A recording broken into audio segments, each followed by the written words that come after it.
बहरहाल अब आगे बढ़ते हुए बात करते हैं बाढ़ और बारिश की। गुजरात में बाढ़ और बारिश का कहर देखने को मिल रहा है। नवसारी में खतरे के निशान के ऊपर बह रही है पूर्णा नदी। नवसारी में 28 फीट पर बह रही है पूर्णा नदी।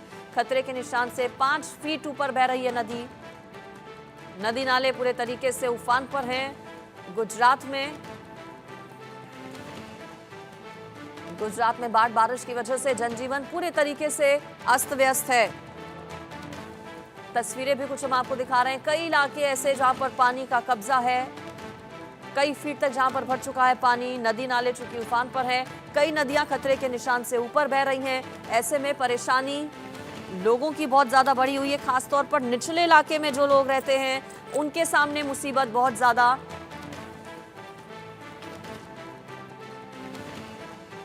नवसारी में खतरे के निशान से ऊपर पूर्णा नदी 28 फीट पर बह रही है पूर्णा नदी। गुजरात के सूरत की बात करें या फिर अलग अलग अन्य इलाके जहां पर स्थितियां बहुत ज़्यादा खराब हैं। सूरत की सूरत पूरे तरीके से बिगड़ चुकी है। पानी बहुत ज़्यादा भरा हुआ है सूरत के कई अलग अलग इलाकों में। नवसारी में भी स्थितियां इसी तरह की हैं। मुंबई की बात करें, महाराष्ट्र से लेकर गुजरात तक बारिश कहर बरपा रखी है लोगों पर। मानसून की बारिश आफत बन गई है लोगों के लिए। अब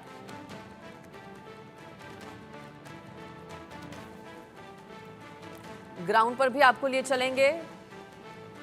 लेटेस्ट वेदर रिपोर्ट अलग अलग राज्यों की आपको बताएंगे। सीधा ग्राउंड पर आपको ले चलती हूँ। मेरे साथ हमारे रिपोर्टर्स जुड़ गए हैं अलग अलग जगहों से। महेंद्र माही नोएडा के अपडेट्स के साथ मेरे साथ जुड़ गए हैं। अनिल चौधरी हैं, सचिन उत्तराखंड का अपडेट हमें बताएंगे। मेरे साथ प्रथमेश जुड़ गए हैं मुंबई से, साथ ही साथ जयेश सोनी भी मेरे साथ जुड़ गए हैं गुजरात। पहले जयेश आप ही के पास में आ रही हूँ, क्योंकि गुजरात के कई जिले ऐसे जो कि बहुत ज़्यादा प्रभावित हैं बाढ़ बारिश की वजह से। नवसारी, सूरत, पूरी तरह से तस्वीर बदल गई है। फिलहाल लेटेस्ट जानकारी क्या है, आज का मौसम कैसा है? बिल्कुल, आज के मौसम की अगर मैं बात करूं तो जो मौसम विभाग ने तकरीबन गुजरात के 90% हिस्से के अंदर भारी तेज बारिश का अनुमान लगाया है। आने वाले 6 दिनों के लिए बहुत ही संकट भरे रहने वाले हैं गुजरात के जो है तमाम जिले, क्योंकि जिस प्रकार से अनुमान लगाया जा रहा है 90% हिस्सों में बहुत ही तेज बारिश होने की आशंका जो है मौसम विभाग ने जताई है। मैं आपको बता दूं कि नवसारी के अंदर कल से ही हालात बेकाबू हुए हैं। तकरीबन तमाम ऐसे हिस्से हैं जहां पर पानी भरा हुआ है। आने जाने के तमाम जो रास्ते हैं नवसारी को जोड़ते हुए तमाम रास्ते जो है वो इस समय बंद है, क्योंकि वहां रसों के ऊपर 5 से 6 फीट तक पानी बह रहा है। और जो प्रशासन है उन्होंने बैरिकेडिंग करके वहां पर आने जाने के लिए सख्त हिदायत दे दी है। कोई भी अंदर आ नहीं सकता है नवसारी के अंदर, क्योंकि पानी का जो बहाव है वो इतना तेज है कि किसी को भी बहा कर ले जाने के लिए जो है सक्षम है। मैं आपको बता दूं कि करीबन 30 से 40 हजार लोग जो है इससे इफेक्टेड है, और लोगों को बहुत ही बड़ी संख्या में लोगों को सुरक्षित जगहों पर हटाया गया है। उनके खाने पीने की व्यवस्थाएं की जा रही है। लोगों को जो है राहत पहुंचाने के लिए मेडिकल की टीम और जो प्रशासन के अधिकारी हैं वो तैनात किए गए हैं। अलग अलग स्कूलों में लोगों को ठहरने की व्यवस्था की गई है। जो सेंटर होम बनाए गए हैं वहां पर लोगों को इस समय ठहराया गया है। साथ ही मैं आपको बता दूं कि जो पानी का लेवल है वो लगातार बढ़ रहा है। चलिए ठीक है जयेश, आप बने रहिए। मुंबई की खबर अपने दर्शकों को अब बता देते हैं। नवी मुंबई में 3 मंजिला बिल्डिंग गिर गई। मलबे में कई लोगों की दबे होने की आशंका जताई जा रही है। नवी मुंबई से खबर, मौके पर राहत और बचाव का कार्य चल रहा है। मुंबई में भी लगातार बारिश का सिलसिला जारी है। रुक रुक कर बारिश, कभी तेज तो कभी धीमी बारिश, लेकिन बारिश परेशान पिछले कई दिनों से मुंबई को कर रही है। नवी मुंबई में बताया जा रहा है कि 3 मंजिला बिल्डिंग गिर गई। मलबे में कई लोगों के दबे होने की आशंका है। मौके पर राहत और बचाव का कार्य चल रहा है। ज्यादा जानकारी इस पर मैं ले लेती हूँ। मेरे साथ मुंबई से प्रथमेश जुड़े हुए हैं, हमारे संवाददाता। प्रथमेश, कब का ये पूरा मामला, राहत और बचाव का कार्य पूरा हुआ क्या? जी बिल्कुल, ये जो मामला है ये कल हुआ है और कल जो 3 मंजिला बिल्डिंग है वो वहाँ पर गिर गई है, जिसके बाद लगा बहुत से लोगों की जो फंसे होने होने की आशंका फिलहाल जताई जा रही है। वहाँ पर फायर ब्रिगेड की गाड़ियाँ फिलहाल पहुँच गई है और उसके बाद एनडीआरएफ की 2 टुकड़ी वहाँ पर तैनात कर दी गई है, क्योंकि वहाँ से जो है बहुत एक जो बिल्डिंग कोलैप्स हुआ है वहाँ पर कई लोगों की फंसने की आशंका जताई जा रही है। फिलहाल जो है 2 लोगों को सुरक्षित वहाँ से निकाल दिया गया है एनडीआरएफ की तरफ से। फिलहाल जो ऑपरेशन है अभी भी शुरू है, रेस्क्यू ऑपरेशन। फिलहाल जो है क्योंकि जो मलबा है वो बहुत ज़्यादा है वहाँ पर, इसलिए एनडीआरएफ को भी काम करने में थोड़ा-सा देर लग रहा है और रेस्क्यू ऑपरेशन को थोड़ा-सा और समय लग रहा है, क्योंकि जिस तरीके से हमने देखा किस तरीके से जो पिछले दिनों मुंबई में बारिश हुई है जिसके कारण ये एक बहुत बड़ा हादसा हुआ है। फिलहाल हालाँकि अगर मैं बात करूँ मुंबई की, तो मुंबई में आज येलो अलर्ट घोषित कर दिया गया है। रायगढ़ जिले में येलो अलर्ट घोषित कर दिया गया है, जिसके बाद लगातार यहाँ पर जो आईएमडी है कड़ी नजर बनाए बैठा हुआ है और बीएमसी भी कहीं ना कहीं पर जो है नजर बनाए बैठा है। जहाँ पर भी वाटर लॉगिंग की समस्या आती है वहां पर जो है पंप डिप्लॉय कर दिया जा चुका है। फिलहाल एक ऐसी जब खबर आती है नवी मुंबई में एक 3 मंजिला बिल्डिंग कोलैप्स हो गई है, जिसके बाद लगातार एनडीआरएफ की टीम भी फिलहाल मौके पर है और जो रेस्क्यू ऑपरेशन है फिलहाल शुरू है। जी बिल्कुल, तो देखिए रेस्क्यू ऑपरेशन फिलहाल अभी भी चल रहा है। कल ये बिल्डिंग कोलैप्स हुई थी और मॉनसून की बारिश और भी कई राज्यों में लोगों के लिए मुसीबत बन गई है। सचिन के पास जाती हूँ मैं, उत्तराखंड का अपडेट ले लेते हैं। सचिन, चूंकि चारधाम यात्रा भी चल रही है, पिछले दिनों हमने देखा किस तरह से अलग अलग मुख्य मार्ग भी बाधित हो गए भारी बारिश की वजह से। फिलहाल लेटेस्ट जानकारी क्या है? क्या सभी मार्ग सुचारू हैं? चारधाम यात्रा ठीक तरीके से चल रही है? परेशानियां या फिर अभी भी बढ़ी हुई हैं बारिश की वजह से? देखिए, जिस तरीके से जो है मौसम विभाग ने जो है ये तो अलर्ट जारी किया है मौसम को लेकर। जो गढ़वाल के जो जिले हैं उनमें भी ये अलर्ट जारी किया है और गाँव की बात करें वहाँ भी ये अलर्ट जारी किया है। मैं आपको बताना चाहूंगा कि इस समय जो है देहरादून की बात करें तो देहरादून में इस वक्त बारिश हो रही है। लगातार जो पहाड़ी क्षेत्र में बारिश हो रही है, इसको लेकर जो है आज प्रशासन ने स्कूल जो है बंद कर दिए गए हैं। तो 1 से लेकर जो 12 तक की कक्षाएं हैं वो तक बंद कर दी गई है। लगातार जो जलस्तर है वो लगातार बढ़ रहा है। वहीं देहरादून की बात करते हैं तो 22 से ज्यादा जो सड़कें हैं वो बंद है। इसमें ज्यादातर जो ग्रामीण सड़कें हैं वो बंद है। लगातार इनको छोड़ने का कार्य किया जा रहा है। वहीं चारधाम यात्रा भी यहाँ पर चल रही है, जिसको लेकर जो है प्रशासन जो है लगातार जो है जो अपना प्रबंधन विभाग है वो फीडबैक ले रहा है चारधाम यात्रा को लेकर। जहां भी मार्ग या नेशनल हाईवे की बात करें, स्टेट हाईवे की बात करें, तो लगातार जो है वहां पर जेसीबी मशीनें जो है कार्य कर रही हैं और लगातार इसकी मुख्यमंत्री भी मॉनिटरिंग कर रहे हैं। जी ठीक है, आप बने रहिए। नोएडा जाती हूँ महेंद्र माही के पास, दिल्ली से सटा नोएडा। कल तो बारिश हुई थी, हालांकि पिछले 2 दिन से लगातार महेंद्र माही बारिश हो रही है सुबह के वक्त ही, लेकिन अभी फिलहाल मौसम कैसा नोएडा का? बिल्कुल, देखिए जिस तरीके से पिछले 3 दिनों से लगातार जो बारिश सुबह से हो रही थी, मगर अगर आज की बात करें तो आज सुबह बारिश नहीं हुई और मौसम बेस ठंडा है। और कल जिस तरीके से तकरीबन 2-3 घंटे की बारिश हुई थी, उसके बाद जो दोपहर में आलम ये हो गया था कि लोग घर से बाहर नहीं निकल रहे थे, क्योंकि बहुत ज्यादा गर्मी लोग महसूस कर रहे थे, जो चिपचिपापन है वो लोग महसूस कर रहे थे। ह्यूमिडिटी से इंसान के साथ साथ जो जानवर थे वो भी सड़कों पर बिल्कुल नदारत थे, क्योंकि देखिए सुबह बारिश होती है, उसके बाद पूरे दोपहर शाम तक बहुत ज्यादा उमस होती है। जो हवा होती है उसकी रफ्तार बिल्कुल थम जाती है। तो कहीं ना कहीं लोग ये सोचते हैं कि ऐसी बारिश ना हो जिससे लोग पूरे दिन परेशान होते हैं, क्योंकि सुबह के वक्त बारिश होने के कारण जो ट्रैफिक है वो बहुत ज्यादा लगता है। खासकर जो नोएडा के जो बॉर्डर्स है, जैसे कालिंदी कुंज बॉर्डर है, डीएनडी बॉर्डर है, चिल्ला बॉर्डर है, यहाँ पर लोगों को बहुत ज्यादा परेशानी का सामना करना पड़ता है। जो रास्ता 1 किलोमीटर का होता है उसको वो आधे घंटे लग जाते हैं क्रॉस करने में। तो कहीं ना कहीं 1 घंटे की बारिश आफत लेके आती है। कहीं ऐसी जगह होती है जहाँ बहुत ज्यादा जल भराव की समस्या होती है।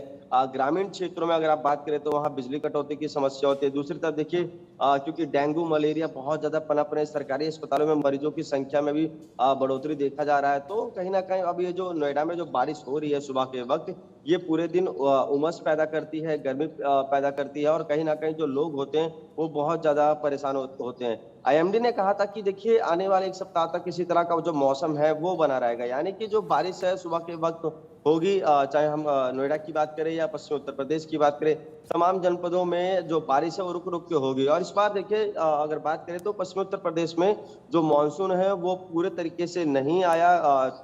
हल्की फुल्की बारिश होती है, हल्का फुल्का जल जमाव होता है। जिस तरीके से हम देख रहे हैं कि पहाड़ी क्षेत्रों में या कहे पूर्वांचल की तरफ बहुत ज्यादा बारिश हुई है, उससे खेतों को कहीं ना कहीं कुछ फायदा भी मिला है। मगर पश्चिमी उत्तर प्रदेश की बात करें, जो पश्चिमी उत्तर प्रदेश का जी। बेल्ट है, जनपद गौतम बुद्ध नगर, गाजियाबाद या सहारनपुर, मुजफ्फरनगर, तो यहाँ मूसलाधार बारिश नहीं हुई जैसे पिछले साल हुई थी। पिछले साल हमने देखा था किस तरीके से बारिश ने और जो बाढ़ ने अपना विकराल रूप दिखाया था। बिल्कुल, लोगों के पिछले साल की तस्वीर सभी को याद है, लेकिन इस बार अनिल चौधरी हुमस भरी गर्मी बहुत ज्यादा लोगों को परेशान कर रही है। भले ही सुबह के वक्त पिछले कुछ दिनों में लगातार दिल्ली एनसीआर में पूरे बारिश हुई हो, लेकिन दिल्ली हो, नोएडा हो या फिर गाजियाबाद, ह्यूमिडिटी बहुत बड़ी समस्या हो गई है। हुमस भरी गर्मी में घरों से बाहर निकलना मुश्किल है। कब तक रहेगा ऐसा मौसम? देखिए, मैं आपको बता दूं, हालांकि मौसम विभाग की तरफ से 30 तारीख तक का जो अनुमान है वो जताया गया है कि बारिश हो सकती है, पर गाजियाबाद क्षेत्र में बिल्कुल भी बारिश नहीं है। सुबह के वक्त जरूर बीते 3 दिन से हल्की बहुत बारिश हो रही थी, पर आज की अगर बात करें तो आज बिल्कुल सूखा है। आज कोई बारिश गाजियाबाद में नहीं है, पर थोड़ा सा ठंडापन जरूर है हवा के अंदर। में भी हो सकता है कि आसपास से कहीं बारिश हुई हो तो उसी वजह से ठंडापन हो।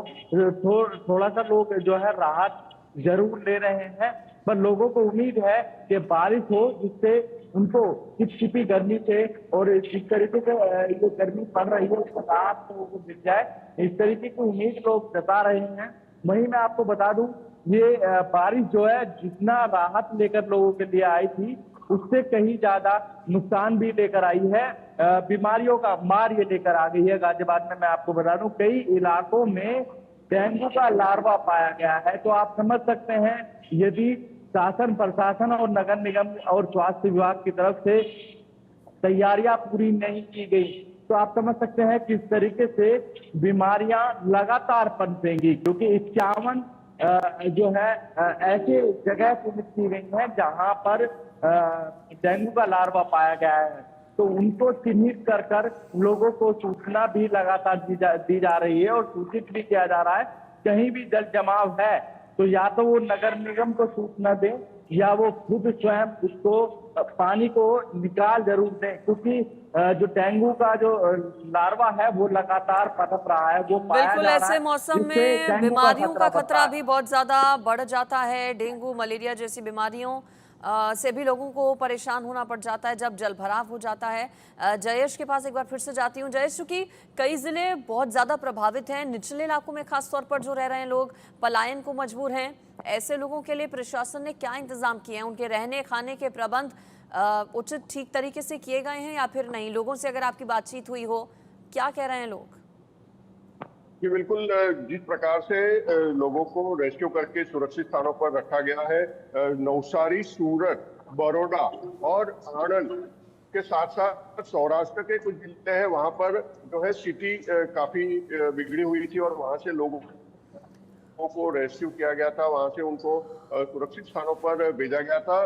प्रशासन की तरफ से उनको जो है शेल्टर होम के अंदर ठहरने की व्यवस्था की गई है। साथ ही मैं आपको बता दूं तो खाने के लिए फूड पैकेट्स वगैरह वहां पर प्रोवाइड करवाए जाते हैं। साथ ही मेडिकल टीम जो है वहां पर तैनात की गई है ताकि किसी के भी स्वास्थ्य में अगर कोई प्रॉब्लम हो तो उसको तुरंत ही चेक करके उनको दवाई वगैरह दे दी जाए। साथ ही जो है दवाइयों का छिड़काव वगैरह किया जा रहा है ताकि डेंगू, मलेरिया जैसे जो बीमारी है वो लोगों में ना फैले, क्योंकि पानी जहां पर ज्यादा जमा हो जाता है वहां पर मच्छरों का उपद्रव जो है वो ज्यादा देखने को मिलता है। तो इसके लिए भी प्रशासन की ओर से जो है कोशिश की जा रही है कि ज्यादा मच्छरों का उपद्रव ना फैले। इसके साथ साथ मैं आपको बता दूं कि जो आने वाले दिनों के लिए जो अलर्ट घोषित किया गया है उसके लिए भी प्रशासन की ओर से खास इंतजाम करने की तैयारी शुरू कर दी गई है, क्योंकि हो सकता है आने वाले समय में और ज्यादा स्थिति बिगड़ सकती है। तो राज्य सरकार की ओर से सभी जो जिला प्रशासन है उनको सूचित किया गया है। जो छुट्टी पर गए हुए जो कर्मचारी है, अधिकारी है, उनकी छुट्टियां भी रद्द कर दी गई है। स्कूलों को भी अलर्ट मोड पे रखा गया है, स्कूल कॉलेज को भी, कि किसी भी ऐसी स्थिति में वो खुद संज्ञान लेकर के बिल्कुल, उत्तर भारत के कई राज्य ऐसे जो कि बाढ़ बारिश की हैं चपेट में, जहां पर बाढ़ जैसे हालात बने हुए हैं। आप सभी ने लेटेस्ट जानकारी दी मौसम से जुड़ी हुई अलग अलग राज्यों की, सभी का फिलहाल शुक्रिया खबर पर जुड़ने के लिए और जानकारी देने के लिए। खबर अपने दर्शकों को बता देते हैं कर्नाटक से। कर्नाटक के दक्षिण कन्नड़ में हाई टाइड देखने को मिली। समुद्री इलाकों से दूर रहने की अपील की गई है प्रशासन की ओर से। हाई टाइड को लेकर लोग सतर्क रहें, प्रशासन की ओर से कहा गया है।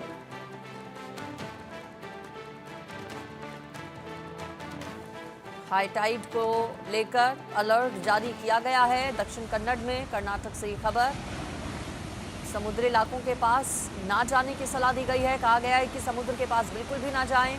हाई टाइड का चूंकि अलर्ट है, समुद्र की तेज लहरें,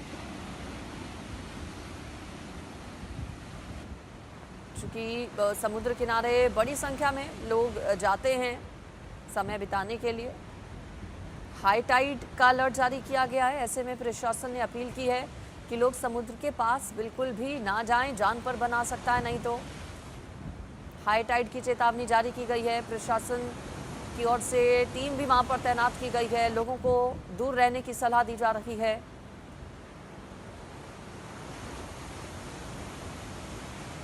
समुद्र में ऊंची ऊंची लहरें उठ रही हैं। हाई टाइड का अलर्ट जारी किया गया है। समुद्री इलाके से लोगों को दूर रहने की सलाह दी गई है। अपील की गई है कि समुद्र से दूर आप रहें, समुद्र के पास बिल्कुल भी ना जाएं। साथ ही साथ निचले इलाकों में जो लोग रहते हैं उन्हें भी सुरक्षित जगहों पर पहुंचाया गया है प्रशासन की ओर से। दक्षिण कन्नड़ की कर्नाटक से ये तस्वीर आपको दिखा रहे हैं।